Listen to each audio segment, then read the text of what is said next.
Permukiman kumuh masih menjadi pekerjaan rumah Pemkot Bandung. Untuk mengatasinya, salah satu upaya yang dilakukan adalah dengan membangun rumah deret di kawasan Taman Sari. Namun apakah pembangunan rumah deret ini bisa menjadi solusi dari permukiman kumuh? Sisi Kota menelusurinya untuk Anda.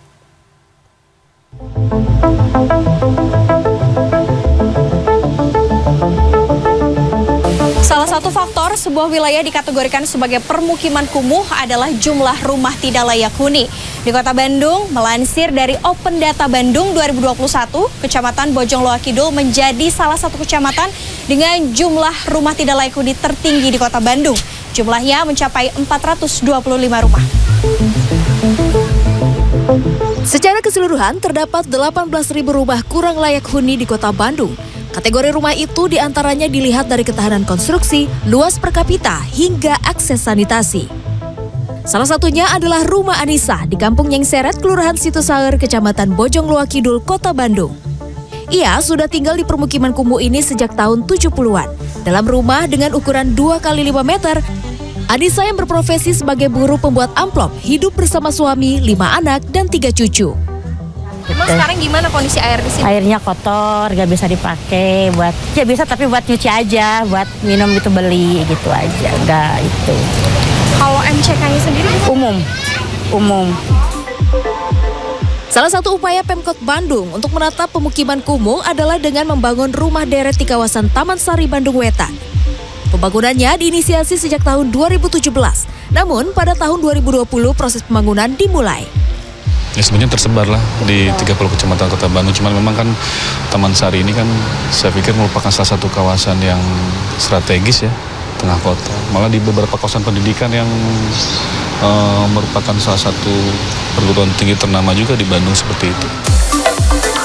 Rumah deret di kawasan Taman Sari memiliki luas 33 meter persegi per unit.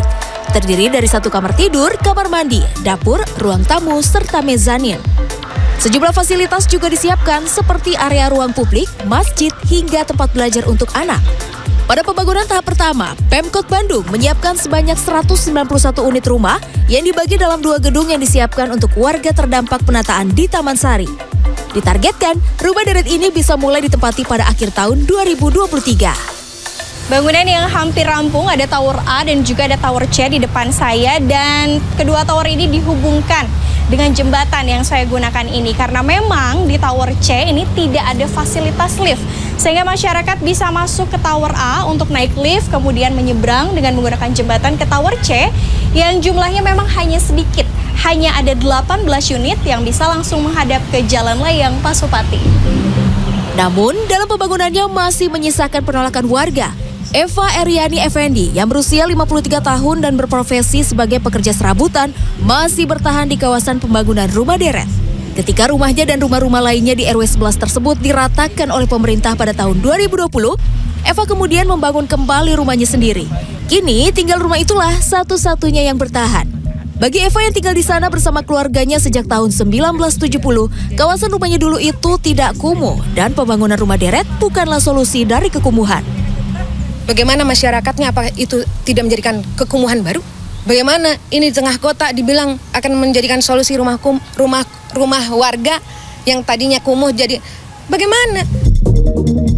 Menurut Kepala Program Studi Arsitektur Institut Teknologi Nasional Bambang Subekti, rumah deret biasanya dibangun horizontal.